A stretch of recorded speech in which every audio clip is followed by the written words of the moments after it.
Hi, welcome to Hikate's Crossing. Okay, so I want to start sharing with you this book, The Universal Heart by Stephanie Dowrick. I just want to share a little bit of it from you. And while I was thinking about it, I pulled out my Oracle of Passions, Vesta's Art Oracle of Passions.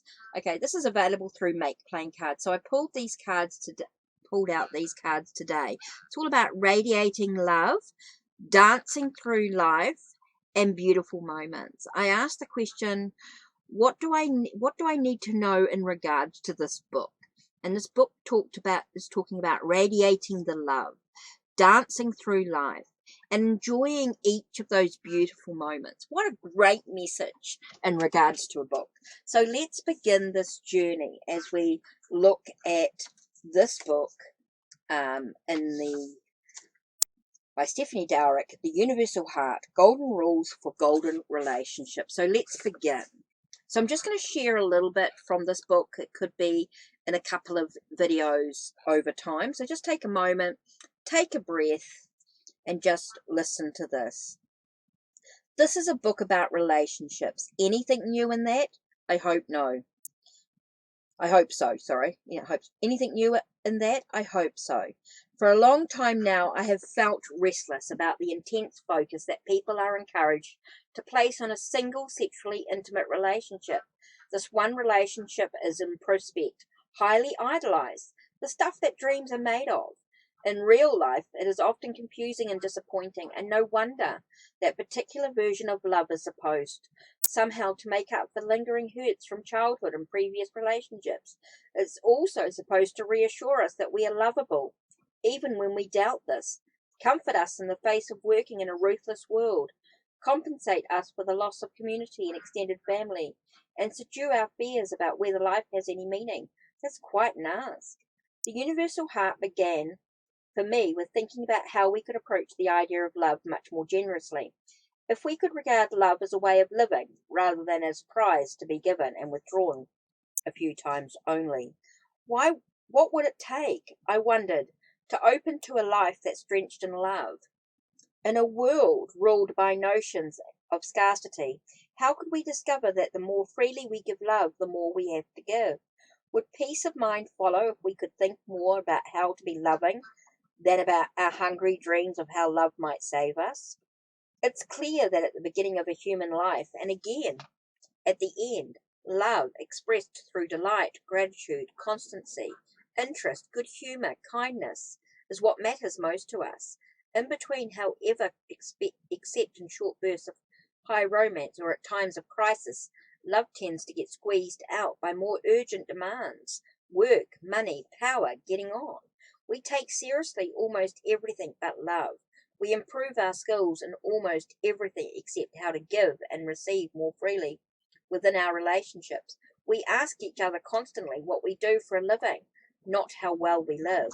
We move our attention away from the people we love for years at a time, and we wonder why the relationships we attended to value and honor break down or disappear. An absence of love is something that countless people experience on a daily basis. They may call it loneliness, isolation, dissatisfaction, or emptiness. Often what it adds up to is that they have become strangers to love, and in significant ways strangers to themselves. Love joins us to others, and we need that. The longing to care for others and to be cared for is a fundamental to our shared human nature. We are social beings, using our relationships throughout our lives to find out not only what we are capable of giving, but also discover who we are, what makes sense to us, what insight we can achieve, what kind of life we are in the process of creating. Love connects us and inspires us for the sake of love. We can transcend selfishness, burst through the mundane, and this need not be personal love only. The firefighter who enters a burning house to rescue a confused elderly person, the stranger who holds the head of a young man dying on the street, the foster mother who offers a home to abandoned children. In all such moments, and there are millions like them, love is alive. The well-being of our towns, cities, and countries depends absolutely on whether we as individuals are willing to care about how life is for other people. A safe society is one where trust exists and concern for others is readily expressed.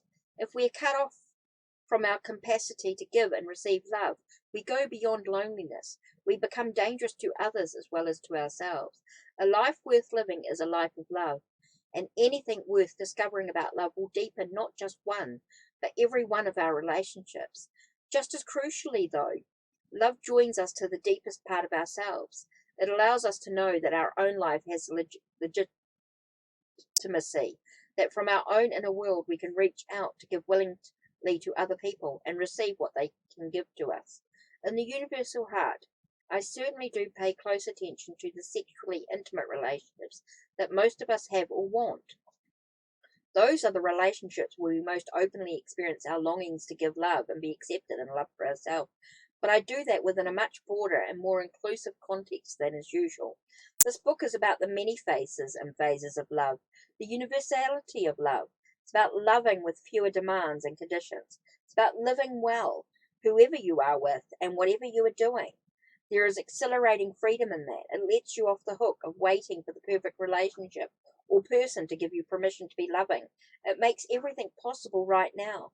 Love and freedom are the great themes of this book. One allows the other. One leads to the other. Looking around my own life and listening into the lives of many other people, I'm intensely aware of how we can tangle ourselves into knots or disrupt our best intentions. We want love. We may even want love desperately. Yet sometimes love, or our need for it, sometimes to cause us our worst agonies and problems. In this book, discussion of those everyday problems and difficulties leads not so much to solutions, for those can be mechanical or facile, but to the way of thinking about relationships that will positively affect every aspect of your life. Through stories and discussion, and by returning to key themes in a number of different ways, I lay open some of the most common psychological and emotional traps that we unconsciously set for ourselves and other people. I show how we can see them anew and avoid them, how we can go way beyond them. The universal heart is alive with a sense of what's possible. In an age of unprecedented individualism, it is exhilarating to recognize that bringing together the insights of contemporary psychotherapy and the universal truths of the great spiritual traditions of East and West give us more possibility than ever of understanding and delighting in each other and caring enough to keep each other safe. The shift in attitude begins with, love starts where you are. The statement may be cliched, but it's also true. You have the capacity to live lovingly, however overlooked or unlovable you may sometimes feel. You have the capacity to receive the love that others can give you, however defensive you have become. To love confidently in a world where love is trivialized and traded, we need support and inspiration. We need to know how others people have met some of the challenges that we are facing. We need to know how to lose our loneliness. We need reminding that we can afford to make mistakes and how possible it is to borrow the Zen, promise to be knocked down seven times and rise up 8. This book offers exactly that help, and it does so not through stories and ideas only, but through simple yet profoundly effective rules for loving well. These are not rules to bind you. On the contrary, just as love does, they set you free. Loving generously, observing how much power you have to affect other people, positively knowing that you can make changes as they are needed, responding intelligently to what each situation demands of you, trusting you can let hurts go and love soar, allowing yourself to be enchanted. None of that is beyond your reach. Learning from each other, we remember what we share. What is well planted cannot be uprooted, the Tao teaches us. What is well embraced cannot slip away. How do I know what about the world? By what is within me.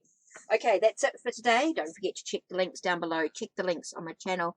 Like, subscribe, and ring the bell so you know when the next video will be uploaded. Take care and blessed be.